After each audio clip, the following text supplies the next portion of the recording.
সম্মানিত ভাইরা, আজকে আমরা আলোচনা করার জন্য একটি বিষয় নির্ধারণ করেছি। বিষয়টি অত্যন্ত চমৎকার এবং বাস্তবসম্মত, প্র্যাকটিক্যাল এবং আমাদের জীবনের সাথে, আমাদের আমলের সাথে, ইমানের সাথে অত্যন্ত প্রাসঙ্গিক একটি বিষয়।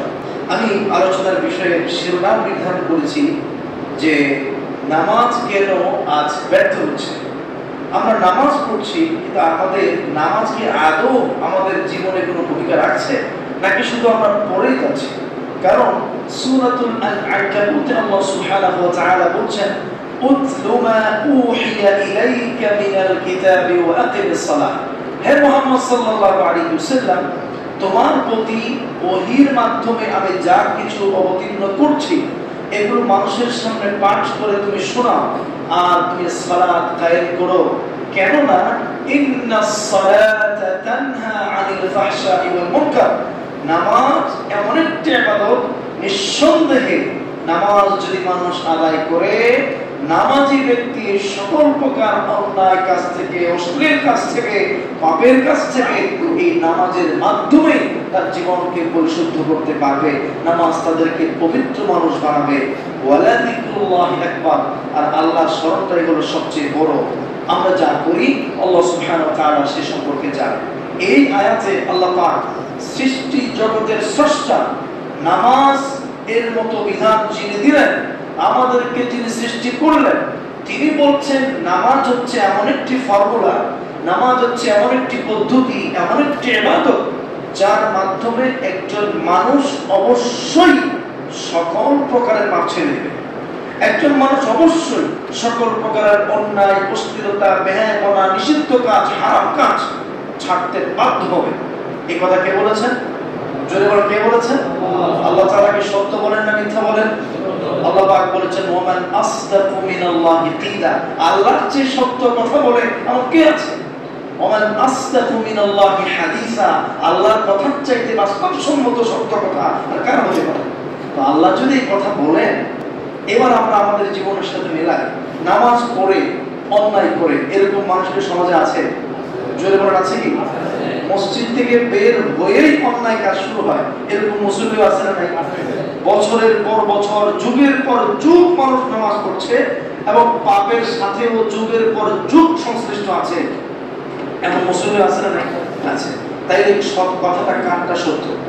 আল্লাহর কথাই সত্য, কিন্তু যেইভাবে নামাজ পড়লে নামাজ আমাদের জীবন পরিবর্তন করার কথা ছিল, ওইভাবে আমরা নামাজ পড়তে পারছি না। সমস্যাটা হচ্ছে ওই যে দুনিয়ার ব্যাপারটা আমি বারবার বলি, দুনিয়ার কথা আমরা বেশ ভালো করেই বুঝি।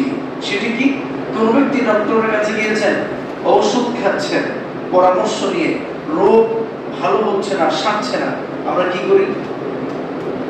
আবার ডাক্তার পরিবর্তন করি, ওই ডক্টরের কাছে আবার যাই। আপনি হয়তো মেডিসিন চেঞ্জ করে দেন, আর মেডিসিন চেঞ্জ করার পরেও যদি এই ডক্টরের কাজ না হয় তো আরেকটা মেডিকেলে যায়। তারপরেও আমরা চিন্তা করি যে রোগ যেহেতু ভালো হচ্ছে না, তো নিশ্চয়ই মেডিসিনে অথবা ডাক্তারের ঝামেলা আছে, ঠিক না? এটা দুনিয়ার ক্ষেত্রে বুঝি, তো পরকালের ক্ষেত্রে এটা বুঝি না যে নামাজ পড়লে তো গুনার কাজ করার কথা না, কিন্তু আমি নামাজ পড়ছি, গুনাহও করছি, নামাজ পড়ছি, সুদও খাচ্ছি, নামাজ পড়ছি, ঘুষও খাচ্ছি, নামাজ পড়ছি, জিনাও করছি, নামাজ পড়ছি, নেশাও ছাড়তে পারছি না। তার মানে এই নামাজ আমার হচ্ছে না। এটার জন্য আলেমের কাছে যাওয়া দরকার। হুজুর, আমার নামাজে ঝামেলাটা কোথায়? আমার নামাজ আমাকে অন্যায় থেকে বাঁচায় না কেন? ঝামেলাটা কি? ওই দুনিয়াটা বুঝি, শরীরটাকে ফিট রাখার জন্য ব্যায়াম করি, মেডিসিন খাই, সকালে ঘন্টার পর ঘন্টা আমরা হাঁটি, অন্তরটাকে ঠিক করার জন্য একটু আমরা সময় দিই না।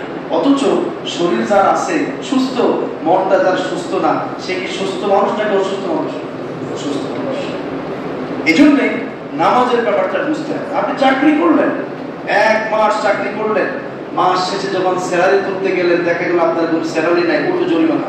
তার মানে কি? চাকরিতে যেভাবে ডিউটি করা দরকার সেভাবে আপনি ডিউটি করেননি। আপনি একটা ব্যবসা প্রতিষ্ঠান করেছেন, 1 মাস ব্যবসা করলেন, 6 মাস ব্যবসা করলেন, ব্যবসা করার পরে দেখলেন যে আপনার হিসেবের খাতায় কোনো লাভ নাই, তখন আমরা কি করি? ওই ব্যবসায় যারা অভিজ্ঞ তাদের কাছে যায় যে ভাই ঘটনা এত টাকা পুঁজি দিলাম, এতদিন সময় দিলাম, কিন্তু লাভের খাতায় তো লাভ তো নাই, লোকসান হচ্ছে। তখন অভিজ্ঞ ব্যক্তি পরামর্শ দেন যে এই কাজ তোমার দিয়ে হবে না, অথবা ব্যবসাটা এইভাবে করতে হয় না, ওইভাবে এইভাবে করতে হয়। ব্যবসা করে যদি লাভ না আসে, আমরা বুঝি যে ব্যবসায়ী হিসাবে আমি ব্যর্থ, ঠিক না? তো তখন আমরা পলিসি চেঞ্জ করি। তো নামাজের ক্ষেত্রে, ইবাদতের ক্ষেত্রে আমরা কেন যেন একটু বোকাশোকা হয়ে যায়। আমরা এই জায়গাতে বোঝার চেষ্টা করি না যে আমার নামাজটাকে আদৌ হচ্ছে, আল্লাহ পাক যে সালাতের কথা বলেছেন সেই সালাতটা আমি পড়তে পারছি, নাকি আমি শুধু আশাটা করছি। এই কথাটাই আমরা আজকে একটু বলার চেষ্টা করবো যে আসলে সামারিটা কোথায়। এক জুমা এই কথা বলা মুশকিল, আমরা চেষ্টা করব সামারিটা আপনাদের সামনে তুলে ধরতে। তার আগে ভূমিকাতে আমি দুটি পয়েন্ট একটু বলতে চাই। প্রথম বিষয়টা হচ্ছে, আমরা যে সালাত পড়ছি এটি আসলেই সালাত নয়, এটি শুধুমাত্র একটি আনুষ্ঠানিকতা মাত্র।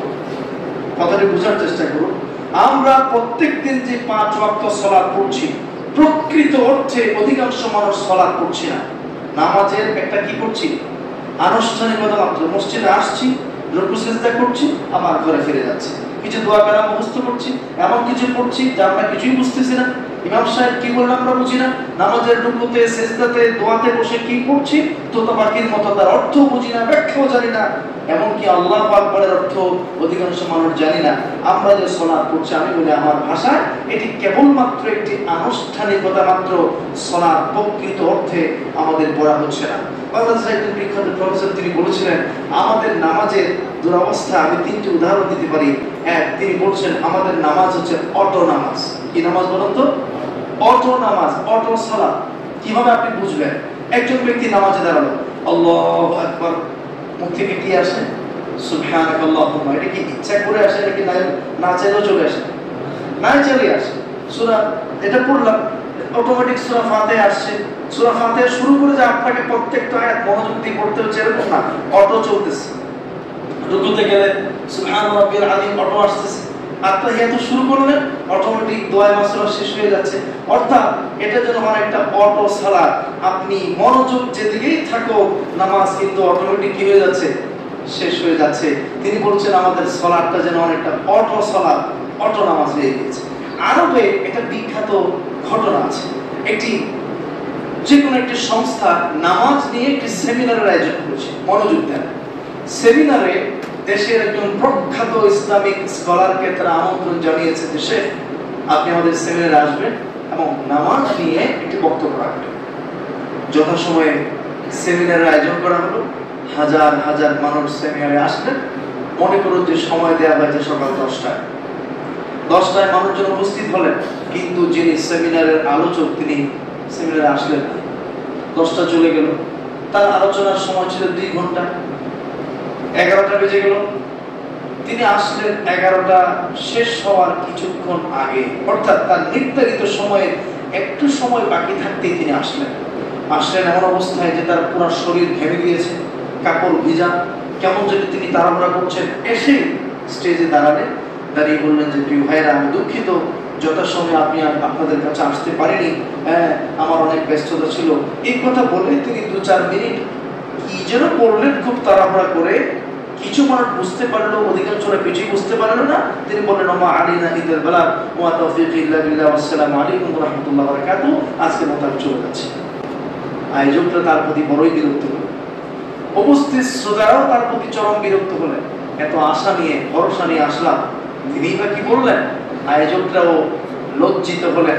তখন শায়েখকে বিদায় দেওয়ার সময় বললেন যে শেখ, আপনাকে বলো, আপনাকে দাওয়াত দিলাম কেন? হাজার হাজার মানুষ আসলো, আর আপনি কাজটা করলেন কি? আপনার প্রতি অনুরোধ যে আপনি আবার আমাদের মঞ্চে চলুন। অল্প কিছু সময়, আপনি যতটুকু সময় আছে একটু গুছিয়ে অল্প কিছু বক্তব্য রাখুন, যাতে করে আমাদের আয়োজনটাও সফল হয়, আমরাও যেন তিরস্কৃত না হই, আপনার মান ইজ্জত যেন নষ্ট না হয়। শেখ তাদের অনুরোধে আবার স্টেজে ফিরলেন। ফিরে তিনি বললেন, আচ্ছা আজকে আপনাদের সাথে আমি যে আচরণটা করেছি, লেট করে আসলাম, পোশাক আশাক ঠিক থাকলো না, এমন কিছু করলাম, আপনারা কিছু বুঝতে পারলেন না। আমার এই আচরণকে আপনারা আমার কাছ থেকে প্রত্যাশা করেছিলেন? বলে না। আপনারা কি আমার এই আচরণে সন্তুষ্ট হয়েছেন? মোটেও না। তখন তিনি বললেন, যদি আজকের এই আচরণে, একদিনের আচরণে আপনারা আমার প্রতি বিরক্ত এবং অসন্তুষ্ট হন, মনে রাখুন আমি তো একজন সাধারণ মানুষ, সাধারণ মানুষের সাথে আচরণ করাতে আপনারা বিরক্ত। একই আচরণ আমরা প্রত্যেকদিন আল্লাহর সাথে 5 বার করে যাচ্ছি। নামাজে যখন আসার কথা তখন আসি না, নামাজ পড়ে শেষ সময়ে মসজিদ যেন কারাগার, 1 মিনিট আগে ঢুকি। এমন সব দ্রুত পদ্ধতিতে নামাজের সূরা, কিরাত, তাসবিহ, তাহলিল গুলো পড়ছি যার অর্থ আমরা জানি না। আর অর্থ জানলেও আল্লাহর সাথে কিভাবে ভদ্রতার সাথে কথা বলতে হয়, আল্লাহর সম্মানে কিভাবে তাসবিহ পড়তে হয়, আল্লাহর মতো মহান প্রভুর সামনে দাঁড়িয়ে কিভাবে তাকে সম্মান জানাতে হয়, সেটার পরিবর্তে চরম বেয়াদবির সাথে ঠুকঠাক সিজদা করে তাড়াহুড়ো করে নামাজ পড়ে চলে যাচ্ছি। তিনি বলছেন আজকের দেরিটা আমি ইচ্ছে করে করলাম যাতে করে বাস্তবে আপনাদেরকে বোঝানো যায় যে এটার নাম সালাত নয়। প্রিয় ভাইয়েরা আমার, একই কাজকে আমরাও করছি না আল্লাহর সাথে? বেয়াদবি। একজন কমিশনার ডাকলেন, এমপি সাহেব ডাকলেন, মন্ত্রী সাহেব ডাকলেন। আমি দেখি তো এখানকার লোকেরাও যখন কোনো মানুষের সাথে দেখা করতে যায় কত প্রস্তুতি, কোন কাপড়টা পরবে, টাইম যেন দেরি না হয়, কোনোভাবে যেন নির্ধারিত সময় যে আমরা দেরি করে না পৌঁছাই, আতর মাখে, সেন্ট মাখে, ভালো গাড়িতে উঠে তার জন্য কি হাদিয়া নিয়ে নেওয়া যায়।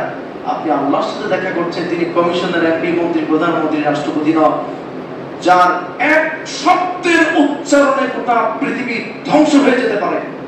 সেই মহান আল্লাহর সামনে আমি দাঁড়াচ্ছি তাড়াহুড়ো করে, সেন্ট্রি গেঞ্জি করে, কি পড়ছে আমি জানি না, আল্লাহকে কি বললাম, কিছুক্ষণ পরে করলাম তার উল্টো কাজ। আপনি কোন সরকারি কর্মকর্তার সাথে থানায় আপনাকে ডাকলো, সেখানে আপনার কাছ থেকে একটা কমিটমেন্ট নিল, আজীবন আপনার মনে থাকে, আবার যদি উল্টা পাল্টা করে থানায় ডাকবে। আল্লাহর সাথে আপনি নামাজে কি কমিটমেন্ট দিয়ে গেলেন, আর বের হওয়ার পর আপনি কি করলেন, একটু কলিজা কাঁপলো না? এইটা আসলে সালাত নয়, এটা আসলে সালাত। শয়তান মোটেও চায় না যে আমরা এইভাবে সালাতটা পড়ি, বরং শয়তানের খুশি হয় আমরা যদি অটো সালাত করতে পারি। আমি আরেকটি গল্প বলি, এরপরে দ্বিতীয় পয়েন্টটা বলবো। সেই গল্পটি হলো, ইমাম আবু হানিফা রাহমাতুল্লাহ আলাইহির কাছে এক ব্যক্তি আসলেন, এসে বললেন যে হুজুর, আজকে বেশ কিছুদিন ধরে আমি একটা বিষয়ে খুব পেরেশানিতে আছি। কি পেরেশানি? আমার কিছু সম্পদ, কিছু স্বর্ণলঙ্কার কিছু গুরুত্বপূর্ণ সম্পদ, সে সময় মানুষ এগুলো মাটির নিচে গোপনে গর্ত করে কোনো কিছু রাখতে, কোথায় রেখেছি আমার তো মনে পড়ছে না। আর এই পেরেশানিতে আমি কোনো কাজে মনোযোগ করতে পারছি না। এখন আমি আমার এই হারানো জিনিস কিভাবে খুঁজে পেতে পারি? আবু হানিফা রাহমাতুল্লাহ আলাইহি চিন্তা করলেন যে হারানো জিনিস খুঁজে পাবে কিভাবে। অনেক চিন্তা করে তিনি দেখলেন আল্লাহ পাক বলেছেন, ওমা আনসানিহু ইল্লা শাইতান আন আযকুরা। ভালো জিনিস, কল্যাণের জিনিস যদি আপনি ভুলে যান, না আপনি ভুলে না, কে ভুলাইছে? জোরে বলেন, কে ভুলিয়েছে? শয়তান। তার মানে শয়তান তার ভিতরে একটা অস্থিরতা তৈরি করে দিয়েছে। তিনি তো একজন অন্তরের বিশেষজ্ঞ মানুষ, তিনি তাকে পরামর্শ দিলেন যে বাবা একটা কাজ করো, আজকে এশার নামাজ শেষ করার পরে তুমি নিয়ত করো 100 রাকাত নফল নামাজ পড়বে। কোন নিয়তে?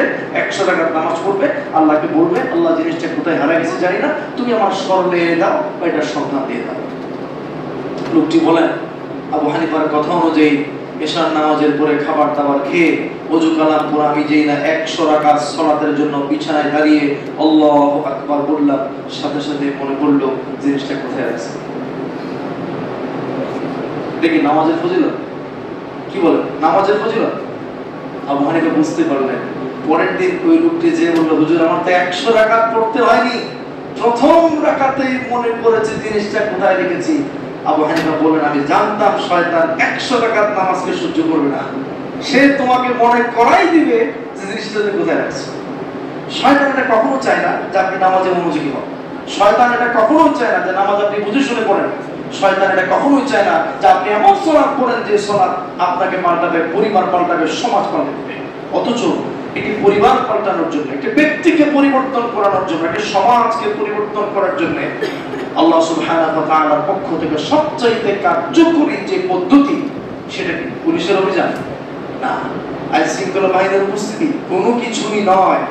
এক সমাজের মানুষ যদি নামাজের ব্যাপারে মনোযোগী হয়, সমাজ পরিবর্তনের জন্য এই একটা আমল যথেষ্ট। আমি আরেকটি কথা যেটি বলার চিন্তা ছিল না তাও বলে নিচ্ছি। আল্লাহ রাসূল সাল্লাল্লাহু আলাইহি ওয়াসাল্লাম রাসূল হলেন, আমরা এই ঘটনা জানি। তিনি রাসূল হওয়ার পরে কি হলো?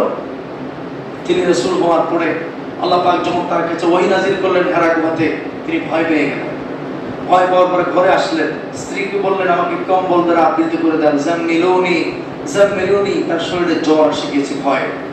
এমন পরিস্থিতির মুখোমুখি তিনি কখনো হননি। তাছাড়া যেই দায়িত্ব তার প্রতি দেওয়া হয়েছে, গোটা আরব নয় গোটা বিশ্বের জাহিলি মানবতাকে এক আল্লাহর দিকে আহ্বান করতে হবে, এক মুহাম্মদ। এত বিশাল দায়িত্বের চাপ, ফেরেশতার মুখোমুখি হয়ে ভয় পাওয়া, সব মিলিয়ে তিনি ভেঙে পড়েছেন। আল্লাহ সুবহানাহু ওয়া তাআলা ওই মুহূর্তে রাসূলকে ওহীর মাধ্যমে কি জানালেন? ইয়া আইয়ুহাল মুযাম্মিল কুমিল লাইলা ইল্লা কালিলা। হে মুহাম্মদ, কম্বল ছেড়ে বের হয়ে আসো। এরপরে কি করো? ব্যায়াম করো নাকি অস্ত্র নাও, দৌড়াদৌড়ি করো? কিছুই বললেন না। একটা কাজ করো, যেটা করলে জ্বরও ভালো হবে, মনে সাহস পাবে, গোটা পৃথিবীর বিপক্ষে তুমি শক্ত হৃদয় নিয়ে দাঁড়াতে পারবে। সেটা কি? সালাত পড়ো। কুমিল লাইলা ইল্লা কালিলা, রাত্রে দাঁড়াও, তাহাজ্জুদের নামাজ পড়ো। এই একটা অভ্যাস যে ব্যক্তির আছে, গোটা পৃথিবী তার বিপক্ষে দাঁড়ালেও তাকে দুর্বল করতে পারবে। সেটা কি? তাহাজ্জুদের নামাজ। অর্থাৎ সালাত হলো এমন একটা বিষয় যা আপনার গোটা জীবনটাকে চেঞ্জ করে দিতে পারে। অথচ আমরা সালাত করছি, 5 ওয়াক্ত সালাত করছি, ঘুষখোর করছে, সুদখোর করছে, জেনাখোর করছে। শুধু তাই না, ব্যক্তিগত জীবনে প্রকাশ্যে গোপনে সকল ধরনের পাপ একসাথে মাথায় রেখে, জীবনের শরীরে রেখে সালাত পড়ছি, পাপ করে যাচ্ছে। অথচ আল্লাহ পাক বলেছেন ইন্নাস সালাতা তানহা আনিল ফাহশাই ওয়াল মুনকার। সালাত হচ্ছে এমন একটা বিষয় যা তোমার জীবনকে পরিবর্তন করবে। প্রিয় ভাইরা আমার, আসুন আমি দ্বিতীয় পয়েন্টটাকে স্কিপ করে তৃতীয় পয়েন্টে আসি। আপনি কোরআন খুলুন, আজকে গোটা 30 পারা কোরআন আজকে আপনি খুলুন। খোলার পর আমার কথার সাথে আপনি মিলান, দেখবেন কোরআন শরীফের একটি আয়াতেও নামাজ পড়ার কথা নাই। আমি চ্যালেঞ্জ করলাম, গোটা কোরআনের 30 পারায় এক আয়াতেও নামাজ পড়ো এইরকম কোন শব্দ আল্লাহ সুবহানাহু ওয়া তাআলা দেননি। কি আছে? নামাজ কায়েম করো। আল্লাহ পাক কি বলেছেন? নামাজ কায়েম করো। এখন আপনি বুঝলেন কি যে নামাজ পড়া আর কায়েম করার মধ্যে পার্থক্য কি? সংক্ষেপে বলি, আলেমগণ নামাজ কায়েমের দুটি অর্থ বলেছেন। এক নাম্বার, নামাজ কায়েমের এক নাম্বার অর্থ হচ্ছে নামাজের যত ফরজ আছে, যত ওয়াজিব আছে, নামাজের যত সুন্নত আছে, যত মুস্তাহাব আছে, ফরজ, ওয়াজিব, সুন্নত, মুস্তাহাব গুলো যথাযথভাবে আদায় করার পাশাপাশি নামাজের নিষিদ্ধ যে কাজগুলো আছে এগুলো থেকে বেঁচে থেকে খুশু, খুদু, একাগ্রতা, ঐকান্তিকতা, নিষ্ঠা, একান্ত মনোযোগের সাথে সালাত আদায় করা, এটাকে তারা বলছেন সালাত কায়েম করা। যেমন আল্লাহ পাক বলছেন আল্লাযীনা হুম ফি সালাতিহিম খাশিউন। সফল হলো ওই সকল মুমিনেরা যারা একান্ত একাগ্রতা, খুশু খুজুর সাথে সালাত আদায় করতে পেরেছে। এটা হচ্ছে নামাজ কায়েমের এক নাম্বার অর্থ। নামাজ কায়েমের দ্বিতীয় এবং প্রধান অর্থ হচ্ছে নিজে নামাজ পড়া, পরিবারকে নামাজের জন্য আদেশ করা। রাষ্ট্রপ্রধান তার রাষ্ট্রের সকলকে সালাত পড়তে বলবেন, অফিসের প্রধান তিনি তার কর্মচারীদেরকে সালাত পড়তে বলবেন, আদালতের যিনি প্রধান তিনি তার সমস্ত আইনজীবী বিচারপতিদেরকে সালাত পড়তে বলবেন। নামাজের সময় হয়ে গেলে কৃষক তার মাঠে নামাজ পড়বে, বাসে সালাত চলবে, ট্রেনে চলবে, থানায় চলবে, সচিবালয়ে চলবে, সকল জায়গায় নিজে নামাজ পড়বে। তার অধীনস্থ যারা আছেন তাদেরকেও নামাজ পড়ার জন্য কি করতে হবে? আদেশ করতে হবে। এটাকে কি বলে? নামাজ কায়েম করা। অর্থাৎ নিজেও পড়া, অন্যকেও পড়া। আল্লাহ রাব্বুল আলামিন কোরআনে এই কথাটি বারবার বলেছেন, ওয়া'মুর আহলাকা বিস-সালাতি ওয়াসতাবির আলাইহা লা নাসআলুকা রিজকা নাহনু নারযুকুকা ওয়াল আকিবাতু লিত-তাকওয়া। আল্লাহ রাব্বুল আলামিন বিশ্বনবীকে বলেছেন, ওয়া'মুর আহলাকা বিস-সালাতি ওয়াসতাবির আলাইহা। হে মুহাম্মদ, শুধু নিজে নামাজ পড়লে হবে না, তুমি তোমার পরিবারের সদস্যদেরকে, তোমার স্ত্রীকে, তোমার সন্তানদেরকে, নাতি নাতনি, পুত্রবধূ, তোমার পরিবারে যারা আছে তাদেরকেও সালাত আদায় করতে তুমি আদেশ করো। নামাজের জন্য অনুরোধ করলে চলবে না, নামাজের জন্য আদেশ করো। আর আমার এই বিধানের উপর অবিচল থাকো, কেননা আমি তোমাদের কাছ থেকে কোনো রিজিক চাই না, তোমাদের যা যত রিজিক দরকার সব রিজিক শুধু একজনের জোরে বলেন তার নাম কি? সুতরাং সালাত নিজে পড়লে হবে না, পরিবারকে বলতে হবে।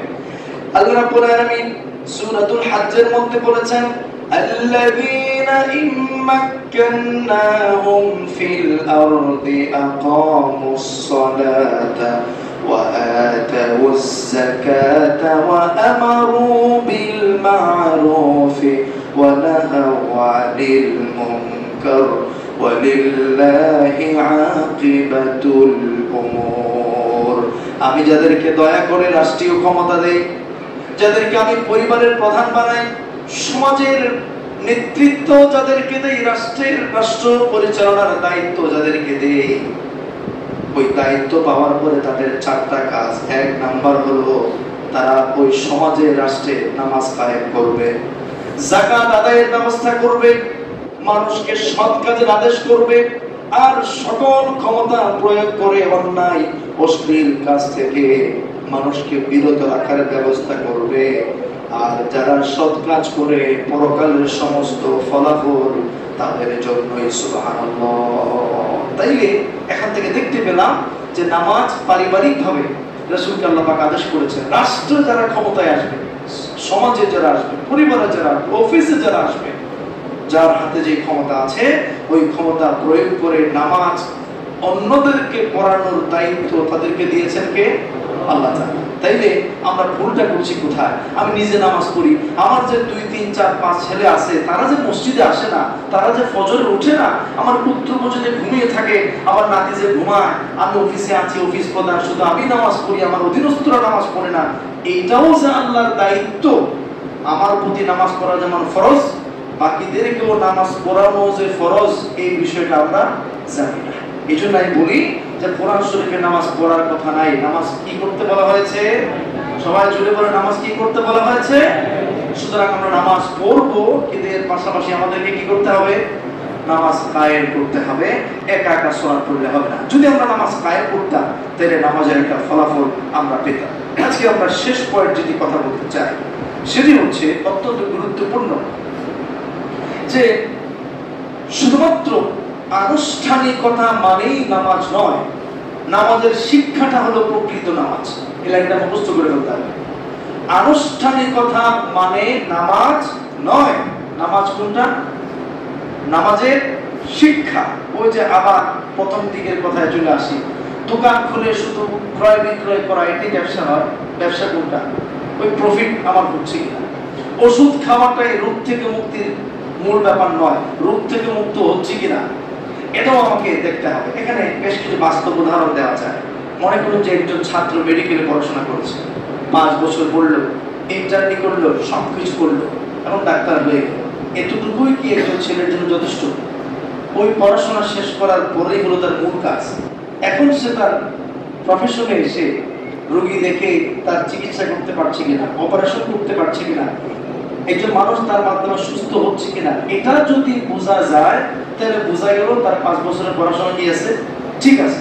কিন্তু ওই যে ডাক্তার হওয়ার পরে রোগী মারলো, উল্টাপাল্টা ওষুধ দিল, তার মানে বোঝা গেল আসলে সে 5 বছর পড়াশোনাই করে না। এটা আমাদের সেনাবাহিনী, তারা সেনাবাহিনীতে একজন মানুষ যখন জয়েন করার পরে ডিউটি করে নাকি কি করে? ট্রেনিং করে। 2 বছর, 5 বছর, 10 বছর ট্রেনিং হয়। ট্রেনিং এর জন্য বিভিন্ন দেশে পর্যন্ত যায়। এই ট্রেনিং করে আসার পরে তারা বসে থাকে নাকি না? এই ট্রেনিং এর উদ্দেশ্যটা কি? ট্রেনিং এর উদ্দেশ্য হলো দেশ এবং জাতির প্রয়োজনে যখন যেখানে প্রয়োজন হয় সেখানে তাকে ভূমিকা রাখতে হবে। এখন যদি সে সেখানে ভূমিকা রাখতে ব্যর্থ হয় তাহলে বোঝা গেল তার ট্রেনিংটা আসলে সে ভালো করে শিখতে পারে না। ট্রাফিক পুলিশ, তাদের ট্রেনিং হয় না?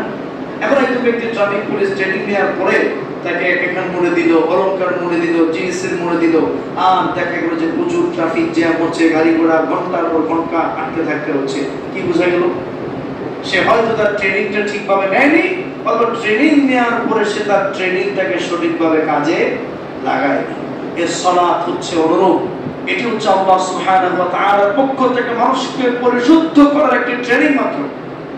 এখান থেকে আপনাকে ট্রেনিং নিতে হবে। ট্রেনিংটা কিভাবে হয় সেটা আমরা আগামী জুমায় বলবো। যে এই সালাত মূলত একটা ট্রেনিং। এটাই মূল নামাজ নয়। নামাজ এখান থেকে আপনি প্রশিক্ষণ নেবেন, মনকে ঠিক করবেন, শরীর ঠিক করবেন, শৃঙ্খলা ঠিক করবেন, সবকিছু শিখে আপনার ব্যক্তিগত জীবনে, পারিবারিক জীবনে, সামাজিক জীবনে, রাষ্ট্রীয় জীবনে, গভর্নমেন্ট জীবনে সব জায়গাটাকে অ্যাপ্লাই করবেন। তখন দেখা যাবে এই সালাত আপনার জীবন পরিবর্তনের ভূমিকা রাখবে। কথাটা কি বোঝা গেল? এবার আপনি দেখুন কোরআন শরীফ থেকে আমি 4টা আয়াত বলি এবং রাসূল থেকে 3টা হাদিস আমি আপনাদেরকে শোনাই। সূরাতুল আল-বাকারা 143 নম্বর আয়াত। আল্লাহ সুবহানাহু ওয়া তাআলা কিবলা পরিবর্তনের ইতিহাস সেখানে আলোচনা করেছে। আমরা জানি যে মুসলিমগণ মক্কা 13 বছর, মদিনাতে আসার পরেও 2 বছর, টোটাল 15 বছর সালাত করেছে কোন দিকে ফিরে? জোরে বলেন কোন দিকে? বাইতুল মুকাদ্দাসের দিকে, ফিলিস্তিনের দিকে। মদিনাতে আসার দ্বিতীয় বছরে এসে রাসূল সাল্লাল্লাহু আলাইহি ওয়াসাল্লাম তার জীবনে 8 বছর সালাত করেছেন কাবা শরীফের দিকে ফিরে। এটা কেন করা হলো? আল্লাহ পাক বলেন, ওয়ামা জাআলনাল কিবলাতাল্লাতী কুনতা আলাইহা ইল্লা লিনা'লামা মান ইয়াত্তাবি'ুর রাসূলা মিম্মান ইয়ানতালিবু আলা আকিবাইহি। তুমি আগে যে কিবলার দিকে ফিরে সালাত করতে, বাইতুল মুকাদ্দাসের দিকে, এটা আমি কেন দিয়েছিলাম? এটা দিয়েছিলাম এটা বোঝার জন্য মান ইয়াত্তাবি'ুর রাসূলা, যে কোন কোন ব্যক্তি মুহাম্মদ সাল্লাল্লাহু আলাইহি ওয়াসাল্লামকে অনুসরণ করে।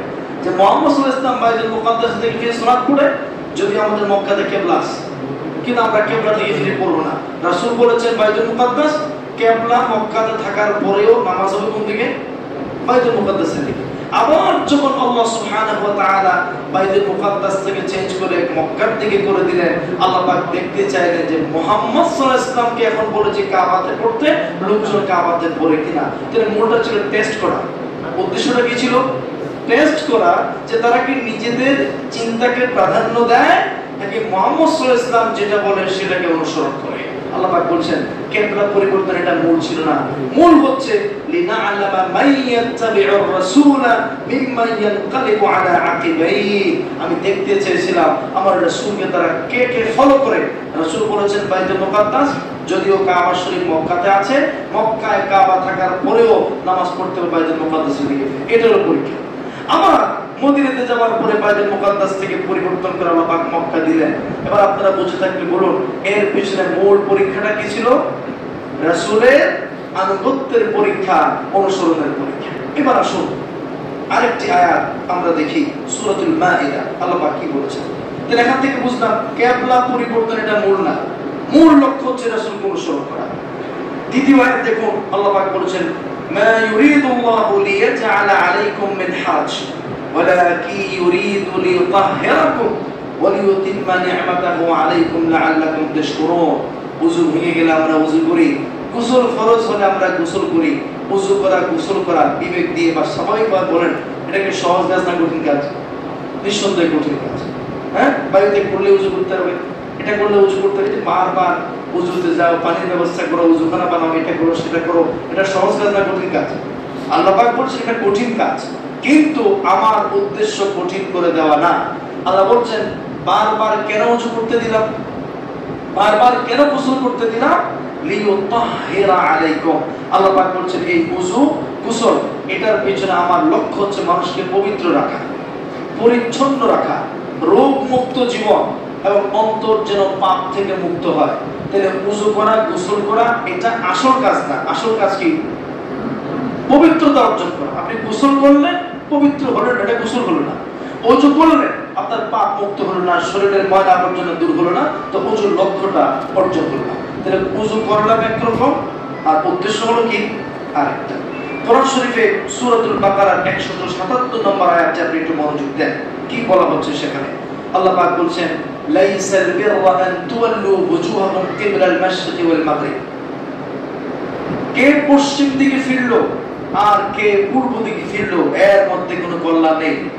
পশ্চিমে ফিরা, পূর্ব দিকে ফিরা, এর মধ্যে কোনো কল্যাণ নেই। কল্যাণ কোথায়? ওয়ালাকিন্নাল বিররা মান আমানা বিল্লাহি ওয়াল ইয়াউমিল আখির ওয়াল মালাইকাতি ওয়াল কিতাবি ওয়ান নাবিয়্যিন। প্রকৃত কল্যাণ হচ্ছে অন্তর দিয়ে কে ব্যক্তিকে আল্লাহর প্রতি পরিপূর্ণ ঈমান আনলো, পরকালকে বিশ্বাস করলো, ফেরেশতা, কিতাব এবং নবীদের প্রতি কারা পরিপূর্ণ ঈমান আনলো। তাহলে আপনি কয়বার হজে গেলেন, কয়বার পশ্চিম দিক ফিরে উষ্টা গেলেন, আর কয়বার পূর্ব দিকে ঘুরলেন, এটা আল্লাহর কাছে কাউন্ট করার কোনো ব্যাপার না। আল্লাহ দেখতেও চান না আপনি কাবায় গেলেন নাকি নন্দন মসজিদে নামাজ পড়লেন। হজ খরচ হলে কাবায় যাবেন, সেটা আল্লাহ পাকের আনুগত্যের জন্য।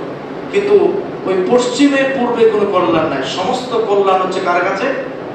আল্লাহর কাছে। এই যে কোরবানি আমরা করি, এটা বুঝুন, কোরবানি যে আমরা করি, কোরবানির পিছনে মূল লক্ষ্যটা কি? আল্লাহ পাক বলেছেন আল্লাহর কাছে তোমাদের কোরবানির গরুর গোশত পৌঁছে না, তোমাদের কোরবানির গরুর রক্ত পৌঁছে না, বলা কি আল্লাহর কাছে পৌঁছায় যে তুমি গরুটা কেন কিনলা, অন্য গরু না কিনে এটা কেন কিনেছো? গোশতের জন্য, মানুষকে দেখানোর জন্য নাকি আল্লাহর জন্য? আল্লাহ দেখেন মনের অবস্থাটা, অন্তরের ভিতর কি আছে। তাহলে কোরবানি করলাম, গরু জবাই করলাম, গোশত কাটলাম, এটা এমনি, এটা আলোচনার বাইরে। মূল ব্যাপারটা হলো মনের অবস্থা।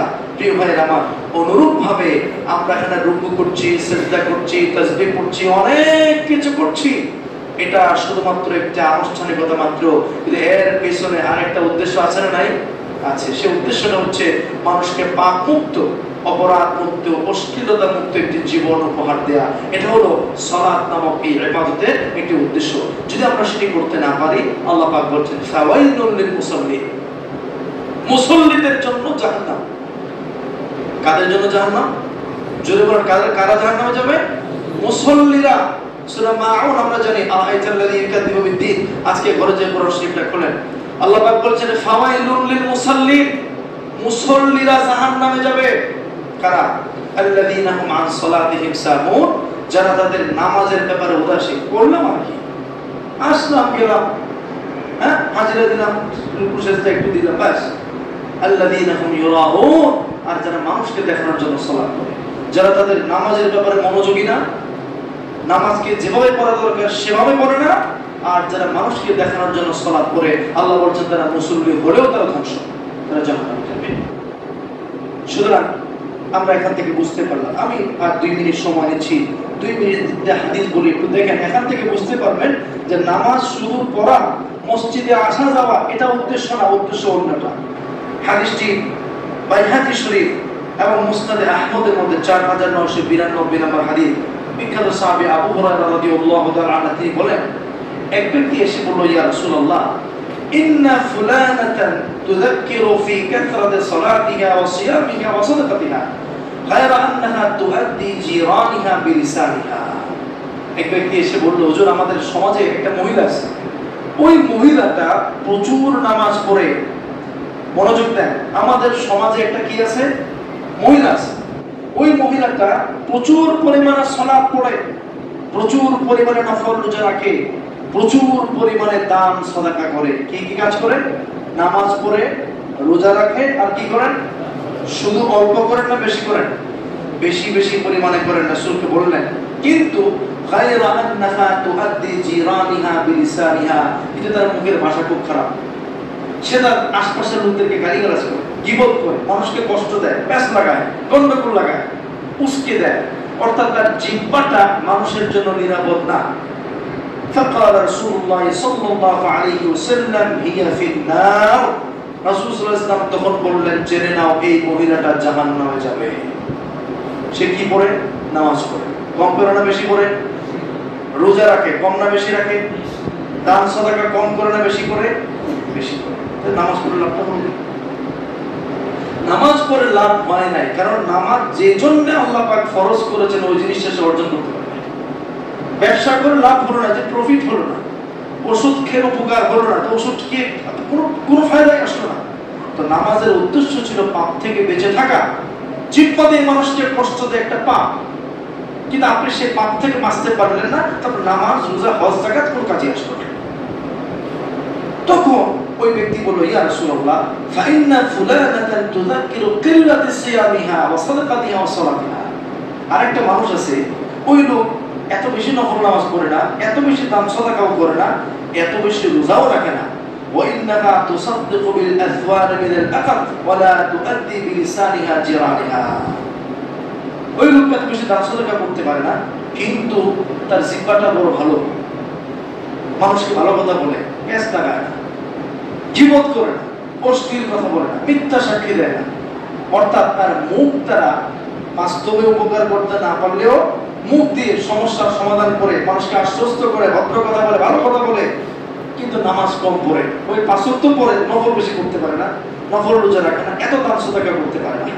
ফাকালা সাল্লাল্লাহু আলাইহি ওয়াসাল্লাম হিয়া ফিল জান্নাহ, রাসূল বললেন তুমি তাকে জানাই দিও আল্লাহ পাক তাকে জান্নাতে প্রবেশ করায় দিবে। সুবহানাল্লাহ। কারণটা কি? ও নামাজ যতটুকু পড়ছে শিক্ষাটাও কাজে লাগাছে, ব্যবসা কম করলেও লস হয় নাই, প্রফিট ছিল, ওষুধ খাইলেও তার ক্ষতি হয় নাই, একটু একটু কাজ করছে। কিন্তু ওই যে নামাজ পড়লেন, রোজা রাখলেন, হজ যাকাত করলেন, শিক্ষাটা কাজে লাগানো না, জানা যায়। আমি সময় বেশি নিয়ে নিচ্ছি, আর 1 মিনিট। একটা হাদিস মুসলিম শরীফে আছে, কথাটা আমরা জানি, রাসূলুল্লাহ সাল্লাল্লাহু আলাইহি ওয়াসাল্লাম বলেছেন আতাদরুনা মান মুফলিস, তোমরা কি ওই ব্যক্তিকে চিনো? মুফলিস, মুফলিস মানে নিঃস্ব, আমরা বাংলায় বলি দেউলিয়া। দেউলিয়া কাকে বলে জানো? তো তারা বললো মাল্লা দিরহামুন ওয়ালা মাতা, যে ব্যক্তি টাকা পয়সা নাই, সম্পদ নাই, জায়গা বাড়ি ঘর কিছু নাই, ছেলে মেয়ে নাই, ওই ব্যক্তি দেউলিয়া। রাসূলুল্লাহ সাল্লাল্লাহু আলাইহি ওয়াসাল্লাম বললেন না, ইন্নাল মুফলিস মিন উম্মতি ইয়াতি ইয়াউমাল কিয়ামাহ, প্রকৃত দেউলিয়া হলো আমার উম্মতের ওই ব্যক্তি কিয়ামতের দিন, ইয়াতি ইয়াউমাল কিয়ামাতি বিসালাতিন ওয়া সিয়ামিন ওয়া যাকাতিন, কিয়ামতের দিন ওই ব্যক্তি আসবে, তার আমলনামায় কোনো নামাজ কাজা নাই, তার আমলনামায় কোনো রোজা কাজা নাই, তার আমলনামায় 1 বছরের যাকাতও বাদ যায় নাই, সব তার আমলনামায় আছে। পাশাপাশি ওয়ায়াতি কাদ শাতামা হাদা, তার আমলনামায় এটাও আছে সে এক ব্যক্তির নামে শাতাম, অপবাদ দিয়েছে, মিথ্যা বলেছে। ওয়া কাযাফা হাদা, কার নামে একটা মিথ্যা কথা প্রচার করেছে। ওয়া আকালা মালা হাদা, আরেকজনের টাকা পয়সা অন্যায়ভাবে ভোগ করেছে। আরেকজন ব্যক্তির রক্তপাত করেছে। অদারাবা হাদা, কাউকে সে মেরেছে। এভাবে করে তার ওই নামাজও কাজা নাই, রোজাও কাজা নাই, যাকাতও কাজা নাই, পাশাপাশি আবার গালি দিছে, রক্তপাত করছে, আরেকজনের টাকা মেরে দিছে, দুর্নীতি করছে, এই ধোঁকাবাজি করছে, এগুলো তার আমলনামায় আছে। তখন কি হবে? যাকে গালি দিছে ওই ব্যক্তি আসবে, যার টাকা জোরপূর্বক মেরে দিছে ওই ব্যক্তি আসবে, যার শরীর থেকে রক্তপাত ঘটাইছে ওই ব্যক্তি আসবে, যার নামে মিথ্যা অপবাদ দিছে ওই ব্যক্তি আসবে। আসার পরে আল্লাহকে বলবে, আল্লাহ এখন আমরা এগুলো চাই। আল্লাহ পাক তখন তার ওই নামাজের সওয়াবগুলো একজনকে দিয়ে দিবেন, রোজার সওয়াবগুলো একজনকে দিয়ে দিবেন, যাও তুমি চলে যাও।